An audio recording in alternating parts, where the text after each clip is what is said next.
आज से हम स्टार्ट करने जाने वाले हैं सोलो लेवलिंग के सीजन 2 को। लास्ट एपिसोड में हमने देखा था कि जुनू शैडो मोनार्क बन चुका था और उसने इग्रिस के शैडो को भी एक्सट्रैक्ट कर लिया था। फिर हम देखते हैं कि जुनू गेट से बाहर आ जाता है। आगे वो अपने घर जाके सो रहा होता है, पर तभी उसको जिना का कॉल होता है। जुनू से कहती है कि क्या तुम अभी भी सो रहे हो? जुनू कहता है कि हाँ, मैं थोड़ा सा थक गया था। जुनू को बता दिया कि 2 बज गए हैं। ये सुन के जुनू एकदम से अपने बिस्तर से उठ जाता है। फिर जुनू से कहती है कि तुम्हें तो पता है ना, आज पेरेंट टीचर मीटिंग है। जुनू पूछता है कि मुझे वहाँ कब तक आना है? जिना बताती है 5 बजे। जुनू कहता है कि तुम चिंता मत करो, मैं लेट नहीं हूँ।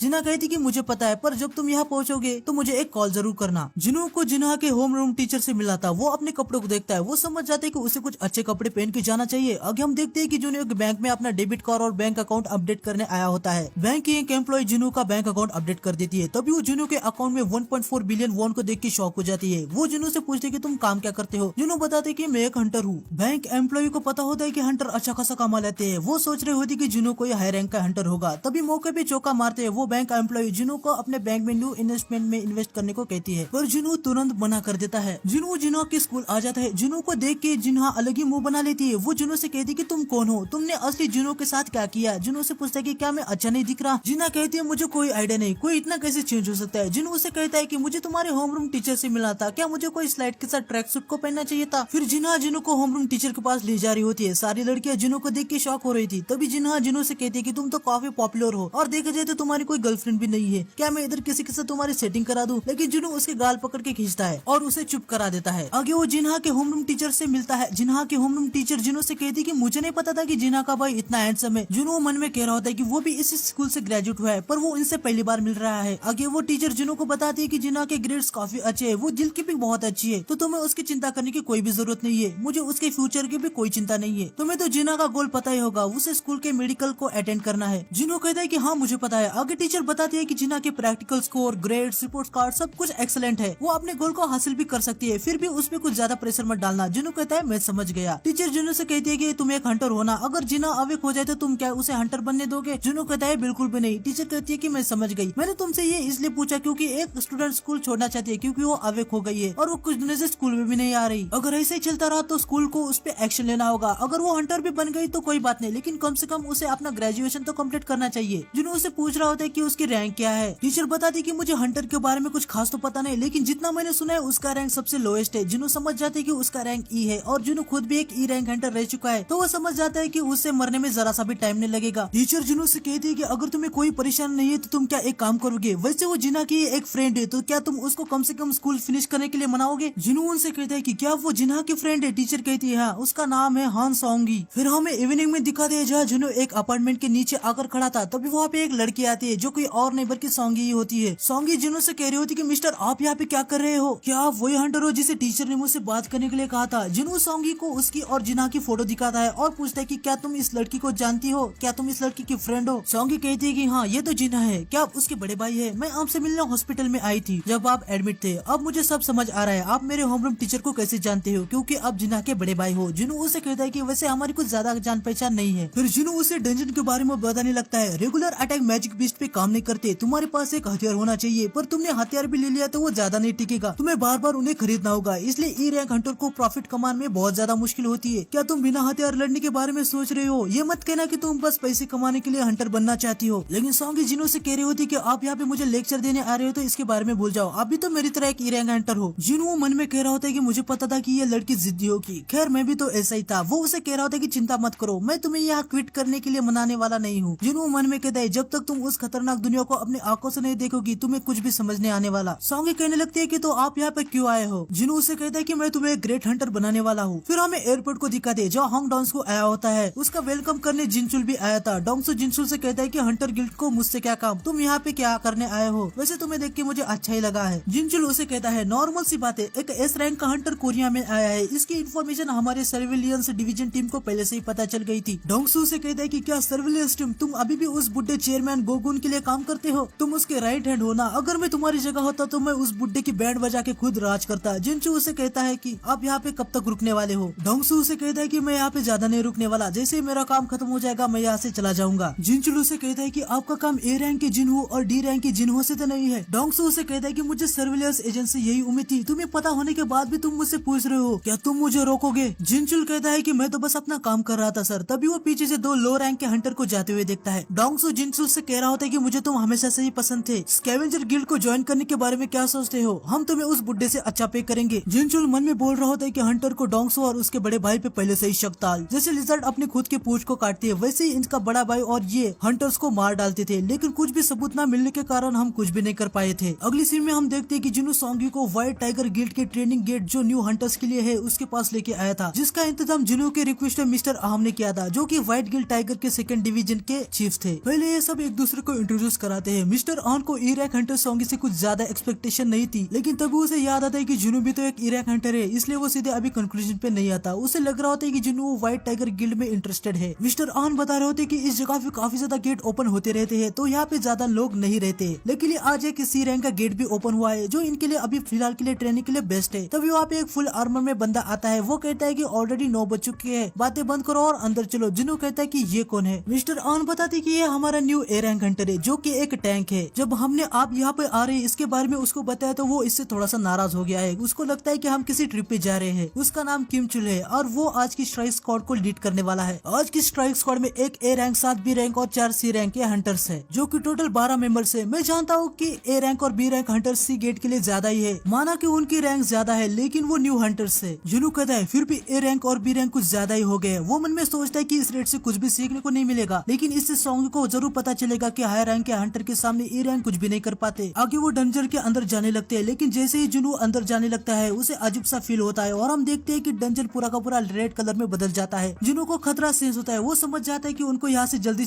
निकलना होगा। वो बाहर आने की कोशिश करता है पर नहीं आ पाता। वो जाते समय मिस्टर आहन से कहता है कि मेन स्ट्राइक को जल्द से जल्द कांटेक्ट करे। आहन भी समझ जाते हैं कि अभी मेन स्ट्राइक को कॉल करने से कुछ नहीं होने वाला, इसलिए वो सीधा वाइल्ड गिल्ड के मास्टर को ही कॉल लगा देते हैं। मिस्टर आहन मास्टर से कहते हैं कि एक सी रैंक का गेट अचानक से रेड गेट में बदल गया। ये सुनने के बाद व्हाइट टाइगर गिल्ड का मास्टर एस रैंक का हंटर बेक वहाँ खुद आ रहे होते हैं। आगे हमें एक बार फिर डोंगसो और जिनचुल को दिखाते हैं। डोंगसो जिनसू से पूछता है कि मेरे भाई के अंतिम संस्कार का क्या हुआ। जिनचुल बताता है कि दुर्भाग्य से उसकी बॉडी ही नहीं मिली, क्या आप उसकी कब्र से मिलना चाहते हैं। डोंगसो कहता है कि नहीं, जो मर चुका है मुझे उसमें कोई भी इंटरेस्ट नहीं है, मैं जो बाकी कचरा बचा हुआ है उसमें इंटरेस्टेड हूँ। जिनचुल पूछता है कि तो मैं आपको कहाँ पे छोड़ू। डोंगसो कहता है और कहा, डंजन के पास, मुझे उन बेवकूफों को ढूंढना है, अगर वो हंटर है तो वही मिलेंगे। जिनचुल कहता है कि कोरिया में तो काफी तरह के गेट्स है, तो आप उनको कैसे ढूंढोगे। डोंगसो अपने मोबाइल में देखता है और उसे पता चल जाता है कि ई रैंक का हंटर जुनू अभी अभी किसी डंजन में गया है। डोंगसो जिनचुल से कहता है कि डंजन के रूल्स बाहर की सोसाइटी से अलग है, तुम समझ गए ना मैं क्या कहने की कोशिश कर रहा हूँ। अगर मैं उसे डंजन के अंदर दफनाऊं या नहीं ये मेरी चॉइस होगी, तुम बस अपने काम पे ध्यान दो। जिनचुल कहता है कि मैं समझ गया सर। हमें जुनू और बाकी हंटर्स को दिखा दे जो अलग ही डायमेंशन में आ जाते हैं, जिधर हर तरफ बर्फ थी। उनको कुछ समझ नहीं आ रहा होता है कि वो लोग कहाँ पर आए हैं और गेट भी गायब हो जाता है। जुनू को फिलहाल यहाँ पे कोई गड़बड़ तो महसूस नहीं होती। सोंगी जुनू से पूछ रही होती कि कुछ तो गलत हुआ है ना, तभी उस पे कोई बर्फ के तीर से हमला कर देता है। जुनू उसे बहुत ही आसानी से पकड़ लेता है और उसे तोड़ देता है, लेकिन दूसरे एक मेंबर के सिर पे वो बर्फ का तीर लग जाता है और इनको पता चल जाता है कि इन पे आइस एल्फ्स ने हमला किया है। जुनू उनकी प्रेजेंस को सेंस नहीं कर पाया था क्योंकि वो काफी दूर थे। जिनका भी ऐसे वाले मॉन्स्टर से पहली बार पाला पड़ा है वो उन्हें आइस एल्फ्स कहते हैं, पर एक्चुअली जो हंटर इससे पहले से लड़ चुके हैं वो इन्हें आइस लेयर कहते हैं। ये चुपके से अपने दुश्मनों पर वार करते हैं। फिर हमें बेक यूनू को दिखाते हैं जो डंजन के अंदर जाने की कोशिश करता है, पर वो गेट बंद हो चुका था। वो आन से पूछ रहा था कि ये तो सी रैंक का गेट होना चाहिए था। आन कहता कि हाँ सर ये सी रैंक का ही गेट था। बेक कहता है कि क्या तुमने एसोसिएशन से कंफर्म नहीं किया था। आन कहता है कि हाँ किया था सर, वो भी बार बार सी रैंक ही कह रहे थे। फिर हमें पता चलता है कि जो रेड कलर के गेट हो रहे हैं वो सिर्फ हाई रैंक के डंजन में ही देखे जाते हैं। बेक को यकीन होता है कि ये गेट कम से कम बी या उससे ज्यादा रैंक का है। आन कहता है कि हम इसे फिर से मानामीटर से मेजर करें। बेक कहता है कि गेट पहले से ही रेड हो गया है, अब इसे मानामीटर की वेव एमिट नहीं करेगा, तो इसे मेजर करना इम्पॉसिबल है। इसकी वजह से हमारे पास अब कोई रास्ता नहीं कि हम कैसे पता करें कि ये गेट किस रैंक का है। मुझे बताओ कि गेट के अंदर कितने हंटर गए हैं और उनकी रैंक क्या है। आन बताता है सारे मिला के 12 हंटर है, जिनमें से एक ए रैंक का हंटर है जिसका नाम चुल है और वो लीडर है। बाकी उसके साथ साथ बी रैंक हंटर से। बेक मन में सोच रहा होता है कि ये गेट पक्का बी या ए रैंक का ही होगा। अगर ये एस रैंक का होता तो पूरे देश को इमरजेंसी सिचुएशन में डाल देता। आगे वो सभी को बताता कि अगर ये गेट बी रैंक का होगा तो कम से कम 3 या उससे ज्यादा ए रैंक हंटर चाहिए। अगर गेट ए रैंक का होगा तो 1 या उससे ज्यादा एस रैंक हंटर या फिर 10 ए रैंक हंटर होने चाहिए। इसका मतलब ये कि अगर ये गेट ए या फिर उससे ज्यादा रैंक का होगा तो उनके बचने के कोई चांस नहीं है। किस्मत अच्छी हुई तो ए और बी रैंक के कुछ हंटर बच सकते हैं। तभी आन कहता है कि एक और पल्सर गेट के अंदर गया है जिसपे मेरी कुछ दिनों से नजर है। बेक कहता है कि क्या एक हंटर जिसपे तुम नजर रखे हो, कौन है वो, उसकी रैंक क्या है, ए या बी। लेकिन आन अपनी मुंडी हिला के नहीं कहता है। बेक खुशी से कहता है क्या तुम कहना चाहते हो वो एक एस रैंक का हंटर है जो हमारे न्यू हंटर के साथ गया है। आन बेक से कहता है कि नहीं सर वो एक ई रैंक का हंटर है। फिर हमें डंजन के अंदर का सीन दिखाते हैं जहाँ जिन्हों समझ जाता है कि वो जो एल्फ स्लेयर है ना वो पहले पहले कमजोर हंटर पे वार कर रहे हैं। जुनू मन में कह रहा होता है कि अगर वो यहाँ पे 2 महीने पहले आता तो इनके जो तीर है ना वो उसको लग सकते थे। आगे वो कह रहा होता है कि तुमको तो मैं अपने हाथों से ही मारूंगा। तभी किमचुल कहता है कि तुम लोग में से शायद किसी ने अब तक नोटिस नहीं किया होगा, पर फिलहाल हम एक रेड गेट के अंदर है। इसका मतलब है कि कोई भी इस डंजन के अंदर नहीं आ सकता। ये गेट तभी ओपन होगा जब हम सारे मर जाए या फिर डंजन ब्रेक हो जाए। सोंगी जुनू से पूछ रही होती कि मिस्टर ये रेड गेट क्या होता है। जुनू बताता है कि ये एक स्पेशल गेट है जो दूसरे डायमेंशन से कनेक्ट है। जैसे कोई इसके अंदर अपना पैर रखता है उसका बाहर वाली दुनिया से कनेक्शन कट हो जाता है। इससे भाग नहीं सकते जब तक डंजन के बॉस को हरा ना दे या फिर डंजन ब्रेक ना हो जाए। दूसरे शब्दों में मैं कहूँ तो यहाँ पे हम सब अब फंस चुके हैं। तो आज के एपिसोड में इतना ही। नेक्स्ट एपिसोड कल आएगा तो चैनल को सब्सक्राइब कर देना और देखने के लिए thank you so much. Sayonara.